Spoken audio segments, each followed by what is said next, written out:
నమస్తే, welcome to KTV Telugu. నేను వసంత్. ప్రస్తుతం ఇక్కడ ధర్నా చౌక్లో అయితే సేవ్ డెమోక్రసీ పేరు మీద విపక్ష వామపక్షాలన్నీ కూడాను, అన్ని పార్టీలందరూ కూడాను ఈ సస్పెన్షన్ పైన ఒక ధర్నా అయితే చేయడం జరుగుతుంది. భారతదేశ వ్యాప్తంగా ఈరోజు ధర్నాలు అయితే జరుగుతున్నాయి. సో ఒకసారి మనతో పాటు ఆమ్ ఆద్మీ పార్టీ నేత ప్రసాద్ గారు మనతో ఉన్నారు. మనం ఒకసారి మాట్లాడదాం. ప్రసాద్ గారు, ఈ సస్పెన్షన్స్ ఎలా జరుగుతుంది? ఫస్ట్ టైం భారతదేశ చరిత్రలోనే 146 మందిని సస్పెండ్ చేయడం అనేది జరిగింది. ఎందుకు చేశారంటే వీళ్ళని గొడవ చేయలేదు, ఏం లేదు. అడిగింది ఏంటంటే భద్రతా లోపం. అక్కడ ఎవరైతే వాళ్ళు చేశారో భద్రతా లోపానికి చేశారో వాళ్ళు లోపల ఉన్నారు, ఎవరైతే పాసులు ఇచ్చారో వాళ్ళు లోపల ఉన్నారు.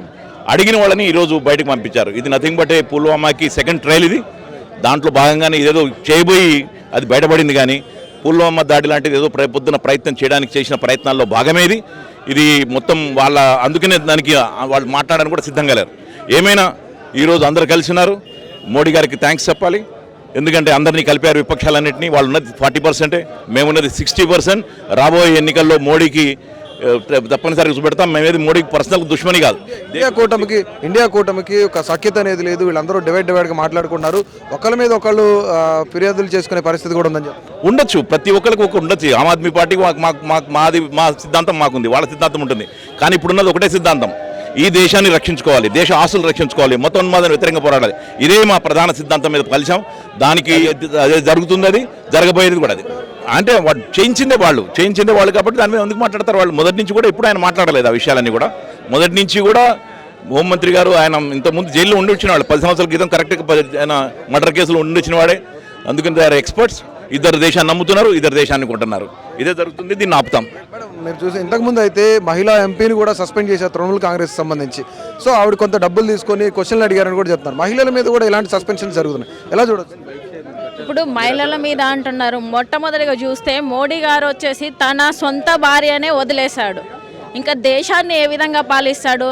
ఇప్పుడు ఒక మనిషి అంటే భార్యాభర్తలు అంటే సగభాగం అంటారు కదా, మరి ఆ సగభాగాన్నే వదిలేసినప్పుడు ఇప్పుడు హిందూ ముస్లింలు అని చెప్పేసి గొడవలు పెట్టి చిచ్చులు పెట్టి ఇదంతా చేస్తున్నారు. మరి వాళ్ళ పరిపాలన ఎలా ఉంటుంది? సొంత పిల్లల్నే వదిలేసినప్పుడు దేశాన్ని కూడా అలానే చేస్తారు కదా. ఆ పరిపాలన హిట్లర్ పరిపాలన చేద్దాం అనుకుంటున్నారు. అది ఎన్ని రోజులు సాధ్యమవుతుంది? సాధ్యమవదు. ఇప్పుడు అందరినీ ఇప్పుడు మహిళలను అంటే మూర్ఖంగా చూడడం అనేది ఇప్పుడు మేల్ డామినేషన్ ఉంది కాబట్టి 100% ఆయన ఇంకా వచ్చేసి పిల్లల్ని వదిలేసినట్టు మేల్ కంపల్సరీగా ఉమెన్ తీసేయడానికే ప్లాన్ చేస్తాడు కదా. ఏదో ఒక విధంగా ఉమెన్ మీద వచ్చేసి ప్రతిసారి ఏదో ఒకటి అలిగేషన్ పెడుతూ ఉంటారు. ఏదో అమ్మాయిలు అంటే చాలు, ఒక లేడీ అంటే తనకు ఒక విధంగానే చూస్తూ ఉంటారు. అది వాళ్ళ మూర్ఖత్వం. పెద్ద ఎత్తున ఎంపీలను ఎప్పుడు కూడాను సస్పెండ్ చేసిన పరిస్థితి లేదు. సో అంటే అసలు ఎటువైపు వెళ్తుంది ఇదంతా కూడా? దేశాన్ని హిట్లర్ పరిపాలన చేయాలని అనుకుంటున్నాడు. ఈ మొత్తానికి ఏంటంటే ఆయన ఒక్కడే పాలించాలి, రాజు మంత్రి నేనే ఉండాలి అనే సినిమా వచ్చింది కదా, ఆ టైప్లో తను అనుకుంటున్నాడు. నేనే మంత్రి నేనే రాజు అనుకుంటున్నాడు. కానీ ప్రజలలో ఉంటే అలా ఉండదు. ఇది ప్రజాస్వామ్య దేశం కాబట్టి ప్రతి ఒక్కరూ దాంట్లో ప్రతి ఒక్కరికి అవకాశం ఉంటుంది.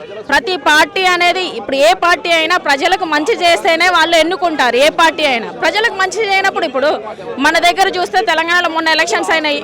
అంతకుముందు కేసీఆర్ గారు ఉన్నారు, ఇప్పుడు వచ్చేసి కాంగ్రెస్ ప్రభుత్వం ఉన్నది. ఎందుకు అంటే పాలన బాగాలేదనే కదా. అలానే బీజేపీ ప్రభుత్వానికి కూడా టైం వచ్చినట్టుంది, దిగిపోయే ఛాన్స్ వచ్చింది కాబట్టి తను ఆ విధంగా వచ్చేసి ఇట్లా పరిపాలిస్తున్నారు. సంవత్సరాల క్రితం అదే రోజున పార్లమెంట్ మీద దాడి జరిగింది. సో అసలు ఎట్లా చూడొచ్చు? అంటే కేంద్రం వైఫల్యం అని చెప్పుకోవాలా, అంటే వాళ్ళు ప్లాన్ చేశారా వీళ్ళు ప్లాన్ చేశారా మీరు అనేది అసలు అర్థమే కావట్లేదు. ఎందుకంటే మనల్ని ప్లాన్ అయితే చేసుకోరు కదా, ఎవరికి వాళ్ళైతే కొట్టుకోరు.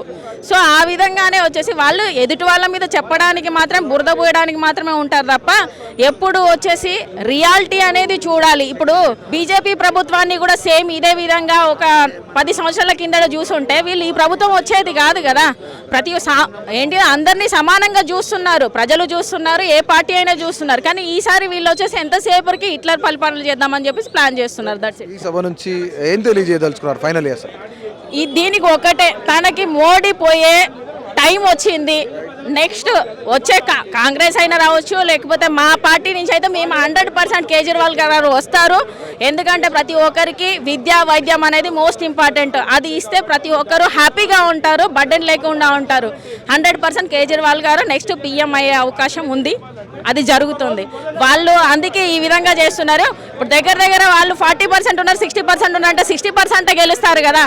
అదే విధంగా 100% మన టీం ఇండియానే గెలుస్తుంది. Please subscribe to KTV Telugu. KTV Telugu. KTV Telugu. KTV Telugu channel.